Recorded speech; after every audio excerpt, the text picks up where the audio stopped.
diversa de talento y de perspectivas, eso potencialmente tiene la posibilidad de, al integrar dimensiones de género, evitar sesgos y omisiones. Sesgos y omisiones, y les explicaré ahora un ejemplo del campo del transporte, que es una investigación que hice hace unos años para el Ministerio de Fomento.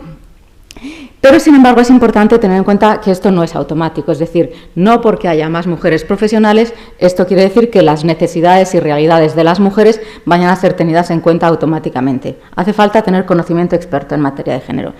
No por ser mujer, porque las mujeres muy fácilmente esto se llama técnicamente aculturación. Nos aculturamos en un medio profesional o en un medio académico en el que la construcción del saber está masculinizada porque históricamente se ha construido desde la experiencia normativa masculina. Esa construcción del saber está sesgada desde esa experiencia androcéntrica, y las mujeres que entran en ese ámbito, sobre todo las pioneras, y hasta que no hay una masa crítica y una reconfiguración del contenido propio de ese saber, pues las mujeres que entramos en esos ámbitos educativos y profesionales nos aculturamos y simplemente nos acomodamos al trantán del hacer cotidiano, sea el que sea, que normalmente no recoge las necesidades de las mujeres de la misma manera que lo que son las perspectivas que están construidas de manera, digamos, estructural en los saberes y en las prácticas institucionales. Por tanto, no es automático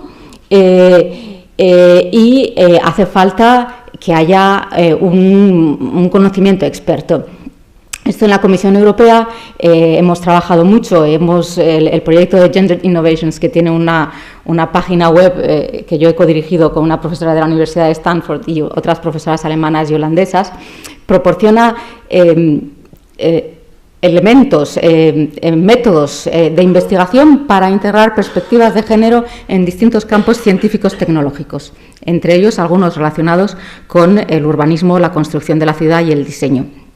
Y en ese proyecto, Gender Innovations, que está publicado en un PDF, que es este que les pongo aquí la portada, pero pueden ustedes consultar su página web, se integra como caso de estudio este caso de estudio del transporte, que es una investigación que hice hace ya casi 10 años para el Ministerio de Fomento, en el que me pidieron que analizara desde un punto de vista las estadísticas de transporte de las principales encuestas de movilidad españolas, una nacional que hace el Ministerio de Fomento, 2 catalanas, una de la Generalitat y la que hace el Consorcio de Madrid.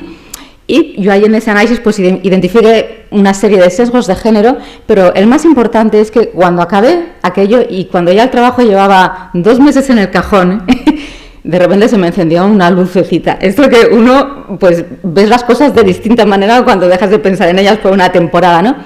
Y yo dije, es que mirando desde el punto de vista del género, ¿cuál es la experiencia de las mujeres? Uno de los conceptos básicos de los estudios de género es el concepto de cuidado, de que cuidado y todos esos trabajos relacionados con la esfera de la reproducción social, del cuidado de otros, de la atención a personas dependientes y del mantenimiento de la casa, del hogar, que estadísticamente hacen las mujeres, bajo ese epígrafe de cuidado, cuando uno mira las estadísticas de transporte y los patrones de movilidad, como las estadísticas que hacen los ingenieros, las encuestas que diseñan los ingenieros de transporte para después diseñar y hacer las políticas de inversión en infraestructura y de gestión de los sistemas de transporte, y cuando uno mira desde ese prisma del cuidado de las personas, que es la experiencia cotidiana de la mayor parte de las mujeres, y uno mira con qué categorías se recogen los datos de transporte, en la columna de la izquierda, en ese gráfico, están unas categorías muy estándar de la mayor parte de las encuestas que se hacen en todo el mundo por parte de las organizaciones, ministerios y agencias de transporte. Empleo, estudios, compra, ocio, pasear, acompañar a otros, visitas y la caja negra de otros. Pues cuando uno mira desde la perspectiva de la experiencia de vida cotidiana de las personas que tienen responsabilidades de cuidar a otras personas y de ocuparse del mantenimiento del día a día de un hogar, pues debajo de esos epígrafes, de muchos de ellos, yo dije, pues es que estos son viajes que en realidad las personas los están haciendo para cuidar a otras personas. ¿Y por qué no aplicamos esa categoría que nos viene de los estudios de género de cuidado? Y entresacamos y medimos y hacemos visible bajo una categoría paraguas toda esa movilidad que tiene que ver con el cuidado de otras personas. Y yo hice esta hipótesis totalmente arbitraria, de que 2/3 de los viajes de compras tenían que ver con las compras cotidianas, no las compras para uno mismo, por ejemplo, cuando nos compramos unos pendientes, de manera más o menos fría, sino las compras de comida, de productos cotidianos, de cosas necesarias para el día a día de la vida de todos, ¿no? Que un tercio de los viajes de paseo pues eran acompañando a otros, a niños o a mayores, o sea, viajes realmente que se necesitan hacer para la atención a otras personas. El 100% de los viajes de acompañamiento consideré, pues esos deben ser acompañando a otros que no tienen autonomía para moverse en esas ciudades contemporáneas que tenemos, donde hay que ir en coche y, por tanto, ni los menores ni los mayores que han perdido capacidad de conducir pueden moverse autónomamente en muchos casos, porque por transporte público no se puede y a pie tampoco. Entonces, el 100% de esos son viajes de cuidado, porque son acompañando a otras personas que lo necesitan. Un tercio, digamos, de las visitas, pongamos que son para ocuparse de personas que necesitan atención, y sumando todo eso, pues, y poniéndole un nombre que lo hace visible y permite cuantificar, movilidad del cuidado, eso permite hacernos una idea de qué es el peso en la movilidad general de las actividades, de los viajes que hacen las personas que cuidan a otras personas y se ocupan del día a día del mantenimiento de una casa. Y el peso de esos viajes, que yo aquí lo hice en una hipótesis absolutamente arbitraria, como les digo, después una estudiante mía ha hecho una tesis doctoral sobre esto y lo hemos medido. Y sale una cifra parecidísima a esta que yo estimé de manera totalmente arbitraria. Lo hemos medido en el área metropolitana de Madrid y ahora estamos haciendo trabajos similares para otras administraciones públicas. Hemos diseñado una encuesta con estos criterios para realmente medir eso en el detalle para el Banco Interamericano de Desarrollo, para aplicar en el área metropolitana de Buenos Aires y en otras ciudades de América Latina, y estamos ahora haciéndola para el Ayuntamiento de Irún. Esto es un ejemplo que lo traigo a colación aquí para hacer ver por qué es importante introducir la perspectiva de género en el contenido como elemento de calidad y de eficiencia y de justicia desde el punto de vista del contenido. Es decir, no solo hace falta que haya más mujeres, que hace falta, evidentemente, pero también hace falta que miremos a cómo es esa construcción de los saberes profesionales, de las prácticas profesionales y de las prácticas institucionales, para que los resultados de todos esos y las aplicaciones y reflejen mejor y respondan mejor a las necesidades reales de toda la población. Y se eviten sesgos, se eviten omisiones. Por ejemplo, en las encuestas de transporte, la mayor parte de las encuestas de transporte no miden los viajes de menos de 15 minutos a pie y de menos de 1 kilómetro, porque no son relevantes a efectos de construcción de infraestructura. Como están hechas desde el punto de vista, en general, estas encuestas, no siempre, pero muy a menudo, están hechas desde el punto de vista de las necesidades de planificación e inversión en infraestructura, esos viajes no son relevantes y no se cuentan. Y, sin embargo, desde el punto de vista de la movilidad femenina y desde el punto de vista de las tareas de género, son absolutamente indispensables. Y, bueno, otra serie de sesgos y omisiones. La perspectiva de género permite sacar a la luz esos sesgos y omisiones y, por tanto, mejorar la calidad tanto del saber como de las prácticas institucionales y las políticas públicas.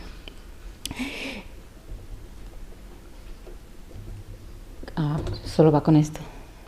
Bueno, pues ¿qué nos dicen los datos? Algo muy importante que hemos comprobado desde tanto en la experiencia en los ministerios aquí en España como en la experiencia en la Comisión Europea es que los datos son muy importantes. Es muy importante poder argumentar explicando cuál es la realidad y los datos son contundentes, muestran pues que hay una segregación importante tanto horizontal como vertical. Hay campos que están muy feminizados y masculinizados y hay en lo que es la segregación horizontal, es lo que se llama segregación horizontal. El campo de la arquitectura en particular es un campo que ya no está segregado desde hace muy poquito tiempo en lo que es la incorporación de chicos y chicas a los estudios de arquitectura. Bueno, en la Bauhaus ya no estaba segregado, ya era equilibrado, pero en las escuelas de arquitectura españolas este equilibrio se ha producido desde hace unos 10 años. Está bastante equilibrado entre los estudiantes, entre el alumnado. En otros países no es así, ¿eh? En otros países no hay tanto equilibrio y, sin embargo, en algunos están las mujeres por encima. Por ejemplo, Brasil es un país en que hay más mujeres estudiando arquitectura que hombres. Sin embargo, la integración vertical es otra cosa. Estas gráficas que les muestro se llaman gráficas de tijeras y es una manera de representar lo que es la integración vertical, el ascenso en la carrera profesional. Es una forma de representación que viene del análisis de las carreras científicas y académicas en la Comisión Europea y que es muy útil porque muestra cómo ya la universidad, les decía al principio, está ya feminizada. Más de la mitad de los que entran son mujeres, se titulan más mujeres que hombres en general, pero después, en cuanto empieza ya la contratación y el inicio de una carrera, pues se van separando y las mujeres van progresivamente desapareciendo. Y esto lo llaman, con una metáfora que es la tubería que gotea, van goteando las mujeres en cada estadio del avance profesional en la carrera académica. En el gráfico de la izquierda se puede ver para todos los campos, eso es para todos los campos, incluidos los de letras. En la gráfica de la derecha son los campos tecnológicos. Estos son datos europeos y que muestran que con el tiempo están superpuestos los años, en un periodo de 6 años de diferencia. Se ve que se produce un cierre pequeño de las gráficas, se van acercando un poquitín, pero no mucho. Es decir, solo con el tiempo no se produce una reducción de la brecha de género en la integración vertical, en la carrera investigadora y académica, no se produce una reducción de esa brecha significativa. Y en los campos tecnológicos lo que vemos es que todavía hay pocas mujeres que se animan a estudiar ingeniería, muy pocas. Estamos en porcentajes que llegan al 30 cuando se incluye arquitectura, pero que si se quita arquitectura bajan hasta el 20 y tantos. O sea que arquitectura deforma la aparente presencia de mujeres en campos tecnológicos, porque es un campo que ya está feminizado entre los estudiantes. Y después, bueno, el resto de la tijera es muy parecido al resto de áreas de conocimiento. Les muestro los datos de la Escuela de Arquitectura de Madrid. Estos son datos que hicimos para el proyecto europeo Trigger, con datos del 2013, ahora les mostraré los del 16 que acabamos de sacar. Aquí se ve una tijera clarísima en que, bueno, las mujeres van desapareciendo en cada escala de la carrera, con una presencia bueno, sobre todo en las cátedras, está en torno al 5%, en torno al 5%, mirándolo de manera optimista. Esta gráfica es notablemente peor que la de la ingeniería. En ingeniería hay más arquitectas catedráticas que en arquitectura, siendo que la base es peor tanto en términos absolutos como en términos relativos, siendo que la base, que es el número de mujeres que entran, es la mitad en ingeniería, después hay más catedráticas. Y esto lo pueden ver aquí en este indicador, que es un indicador que hemos calculado según la definición que hace la Comisión Europea de índice de techo de cristal, y lo calculamos por centros de la Universidad Politécnica de Madrid. Y abajo también ven el número de cuántos titulares hacen falta para que haya un catedrático, mujeres y hombres. Estos son dos indicadores interesantes de integración vertical para ver realmente cuál es esa probabilidad comparativa entre hombres y mujeres de ascender en la carrera académica, y se ve que por cada 2 hombres uno se hace catedrático. Sin embargo, hace falta casi 6 mujeres para que una sea catedrática. El índice de techo de cristal en arquitectura ven que está por encima del de ingenieros de minas, de ingenieros de caminos, de ingenieros de telecomunicación, de ingenieros industriales, de agronomía, de informáticos. Está por encima de todas las grandes escuelas de la Politécnica. Y multiplica por 2 y por 3 y hasta por 4 algunos de estos índices de techo de cristal. Esto yo tengo mis teorías de por qué se produce en el campo de la arquitectura, que les explicaré en el siguiente apartado cuando hablemos de las causas y de las explicaciones que están por debajo de estos datos. Más datos interesantes también de la Politécnica. Estos ya son datos más recientes, del 2016. tenemos un 9,66% de mujeres entre los catedráticos y un 36% entre las titulares, entre los titulares de toda la universidad. Estos son datos globales de la UPM. Y sin embargo hay un 8% entre los contratados. Interesante es la diferencia por edades. Cuando miramos de 54 para arriba y de 54 para abajo, sí se ve que está mejorando un poquito la situación. La presencia de mujeres entre los menores de 54 en las cátedras la brecha es menos pronunciada que la media y evidentemente mucho menos pronunciada que entre los mayores de 54. Y ya dentro de la arquitectura, porque también dentro de la arquitectura se produce segregación horizontal. La segregación horizontal, que es la segregación por campos más feminizados y campos más masculinizados. Y ya dentro de los campos, subcampos dentro de la arquitectura, estos son datos sacados del INE por departamentos, aunque son un poco viejos, pero no creo que hayan variado mucho, pero no los he actualizado. Es una tabla que hice hace tiempo y yo no la he actualizado y no he visto que nadie se haya tomado la molestia en actualizarla. Pero se ve muy claramente cuáles son los campos que tienen más peso en las escuelas de arquitectura y más peso profesional, que son proyectos y urbanismo, y es donde hay menos mujeres. Y después hay otros que están bastante feminizados, composición, ahí es donde está estética, diseño, más femenino. Construcción va después, porque claro, construcción tiene una parte que es como más de física, más como de laboratorio, que también puede ser más femenino, y sin embargo los dos campos que son realmente profesionales, que son proyectos y urbanismo, donde hay una proyección exterior y un trabajo profesional, donde uno se las tiene que ver con quien maneja el dinero en las administraciones públicas y en el sector privado, que son proyectos y urbanismo, ahí la presencia de mujeres es mucho menor. En urbanismo ahora tenemos una catedrática, que es María Ruber en Barcelona, que aquí no está recogida, pero es la única, sigue siendo la única. Y en proyectos, pues ahora en la Escuela de Arquitectura desde hace un mes tenemos una segunda catedrática. Pero para que se hagan una idea de lo poco que varían estos datos. Cuando yo estudié arquitectura en los años 80, éramos 15% de mujeres entre el alumnado. Hoy está por encima del 50%. Cuando yo estudié había 2 mujeres catedráticas. Ahora hay 2, pero es que el año pasado había solo una. Entonces, es que no es que vayamos a mejor, es que de momento vamos a peor, porque proporcionalmente se debería ir cerrando la brecha en el segmento alto comparativamente al aumento de la base, y no es así.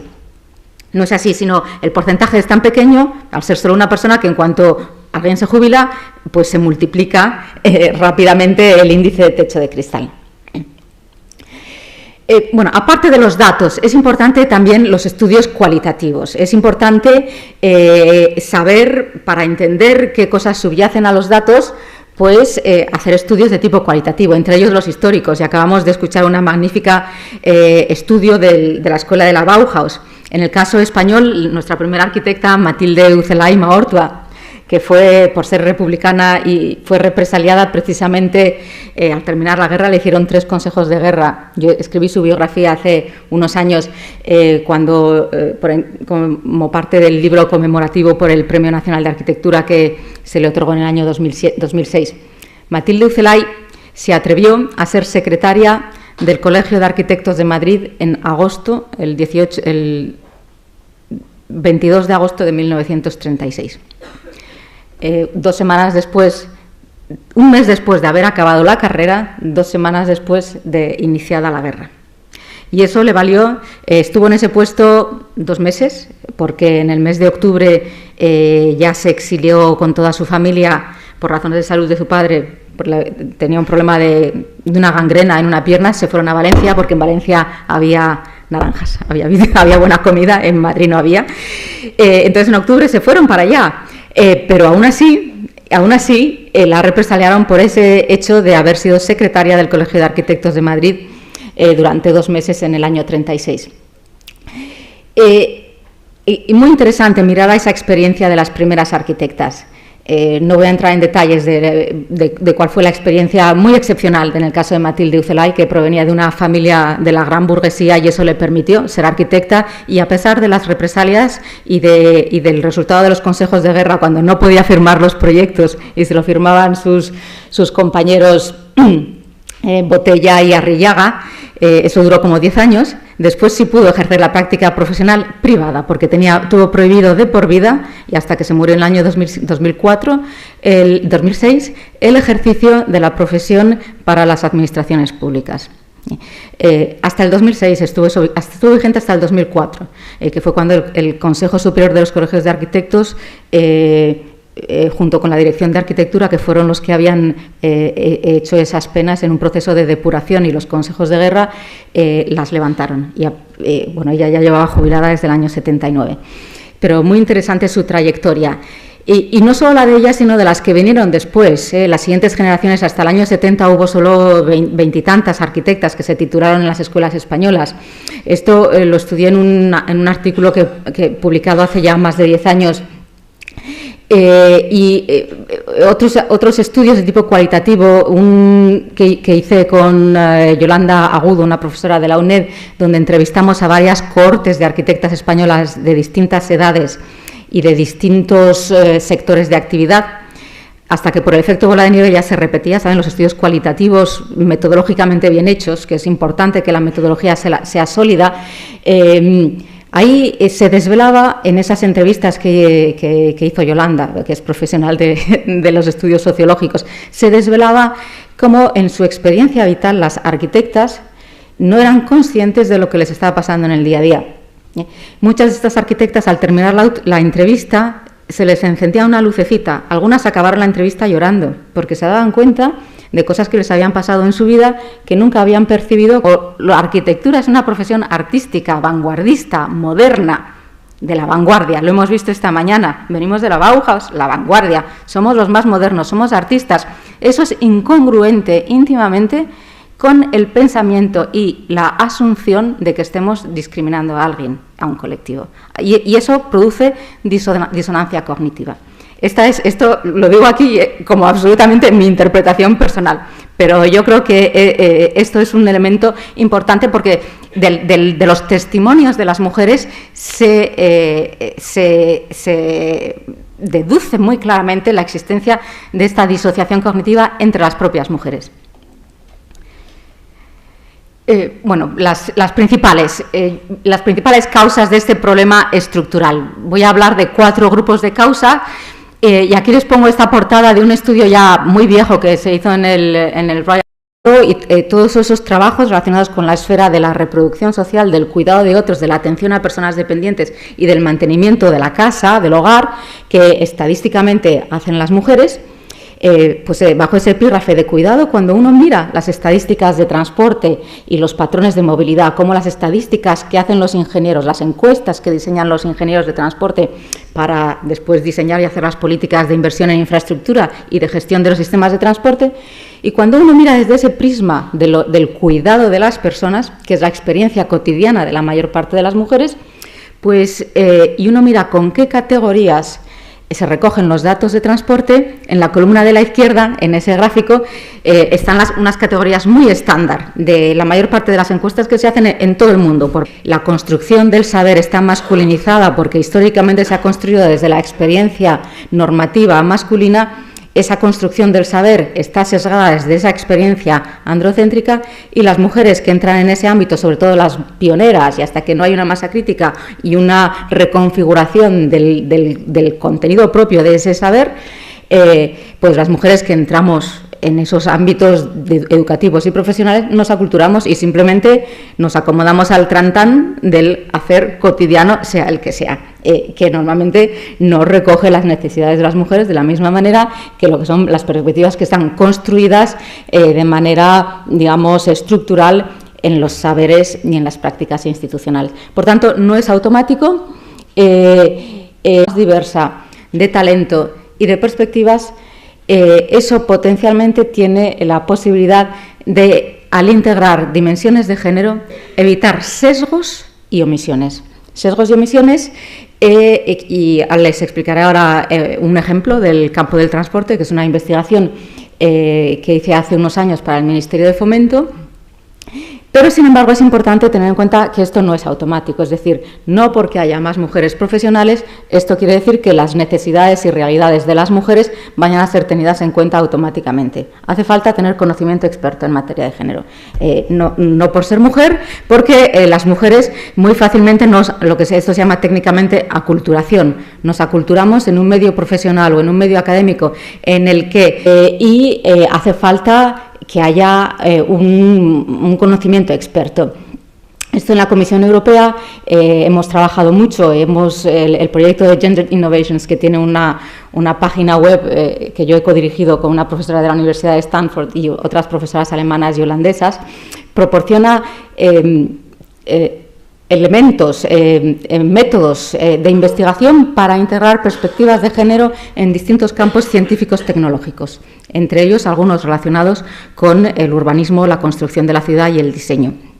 Y en ese proyecto, Gender Innovations, que está publicado en un PDF, que es este que les pongo aquí la portada, pero pueden ustedes consultar su página web, se integra como caso de estudio este caso de estudio del transporte, que es una investigación que hice hace ya casi 10 años para el Ministerio de Fomento, en el que me pidieron que analizara desde un punto de vista las estadísticas de transporte de las principales encuestas de movilidad españolas, una nacional que hace el Ministerio de Fomento, 2 catalanas, una de la Generalitat y la que hace el Consorcio de Madrid.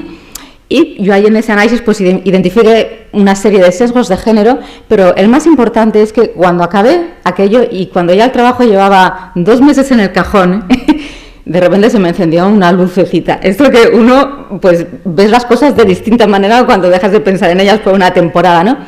Y yo dije, es que mirando desde el punto de vista del género, ¿cuál es la experiencia de las mujeres? Uno de los conceptos básicos de los estudios de género es el concepto de cuidado, de que cuidado